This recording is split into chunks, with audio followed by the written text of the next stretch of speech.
नमस्कार, day to day news Bharat देख रहे हैं आप। मैं हूं आपके साथ पूनम। हमारा चैनल आपसे ये वादा करता है कि हम निष्पक्ष तरीके से पत्रकारिता करेंगे। हमारा कोई भी पत्रकार किसी से कोई उपहार या फिर विज्ञापन को स्वीकार नहीं करेगा। Day to day news Bharat आपसे ये वादा करता है कि हम समाज के दबे कुचले लोगों की आवाज बनेंगे और ऐसे किसी भी व्यक्ति की खबर को हम नहीं चलाएंगे जो कि भोले भाले लोगों को ठगने का काम करते हैं। Day to day news Bharat आपसे ये वादा करता है कि हम लोकतंत्र के चौथे स्तंभ को मजबूत करने का प्रयास करेंगे। और अब बात कर लेते हैं हलाल सर्टिफिकेट को लेकर, क्योंकि उत्तर प्रदेश के मुख्यमंत्री योगी आदित्यनाथ ने हलाल सर्टिफिकेट पर पूरी तरीके से रोक लगा दिया है और अब इसी को लेकर विवाद खड़ा हो गया है। आज की इस खबर में हम जानेंगे कि आखिरकार ये हलाल सर्टिफिकेट क्या होता है, कौन इस सर्टिफिकेट को जारी करता है और सबसे अहम बात कि हलाल सर्टिफिकेट की आखिरकार जरूरत क्यों है। हलाल प्रोडक्ट से मतलब है एक ऐसी वस्तु जो कि इस्लामिक कानून या फिर शरिया के अनुसार ग्रहण करने के योग्य हो। खाद्य पदार्थों के अलावा ब्यूटी प्रोडक्ट और दवा समेत कई प्रकार की वस्तुओं को हलाल उत्पाद के दायरे में रखा जाता है। उर्दू में हलाल का मतलब जायज होता है। आमतौर पर हलाल का इस्तेमाल को लेकर किया जाता है। इस्लामिक मान्यताओं के मुताबिक हलाल काफी जरूरी है।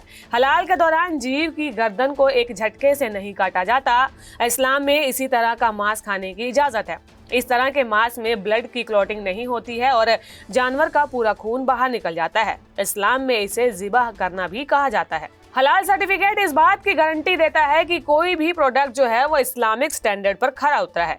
हालांकि ये सर्टिफिकेट अनिवार्य नहीं है, लेकिन कुछ कंपनियां ऐसी हैं जो कि अंतर्राष्ट्रीय व्यापार के लिए या फिर मुस्लिम उपभोक्ताओं को आकर्षित करने के लिए इसका डिमांड करती हैं। हलाल सर्टिफिकेशन ये सुनिश्चित करता है कि जो प्रोडक्ट है वो इस्लामिक सिद्धांतों के अनुरूप तैयार हुआ है और उसी तरीके से प्रोसेस किया गया है।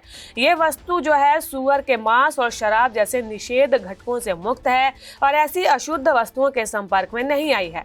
ऐसे में सामानों के निर्माण से लेकर स्टोरेज तक के पूरे प्रोडक्शन प्रोसेस में इस्लामिक सिद्धांत के अनुसार साफ किए गए बर्तनों और उपकरणों का उपयोग किया जाना चाहिए। हलाल सर्टिफाइड मार्क प्रोडक्ट की पैकेजिंग पर छपा हुआ होता है। ये आगे, पीछे या साइड में कहीं भी एक मार्क के साथ यहाँ पे अंकित किया जाता है ताकि ये साफ हो जाए कि जो प्रोडक्ट है वो हलाल स्टैंडर्ड के ही अनुरूप है। अब एक सबसे बड़ा सवाल उठता है कि हलाल सर्टिफिकेट आखिरकार जारी कौन करता है, तो इसका जवाब भी जान लीजिए। भारत में हलाल सर्टिफिकेट सरकार जारी नहीं करती है, बल्कि ये कुछ प्राइवेट कंपनियां और इस्लामिक संस्थाएं हैं जो कि इसे जारी करती है। इसमें Halal India private limited, Jamiat Ulema-e Hind, Halal trust, Jamiat Ulema-e Maharashtra और भारतीय गुणवत्ता परिषद यानी कि QCI शामिल है। इन संस्थाओं से प्राइवेट कंपनियां अपने प्रोडक्ट के लिए हलाल सर्टिफिकेट लेती हैं और इसके लिए उन्हें फीस भी देनी होती है। इसमें एप्लीकेशन चार्ज के अलावा लोगों की प्रिंटिंग से लेकर लैब टेस्टिंग समेत अन्य तरीके की फीस भी शामिल होती है। हालांकि इसी प्रक्रिया को लेकर विवाद भी खड़ा हुआ है।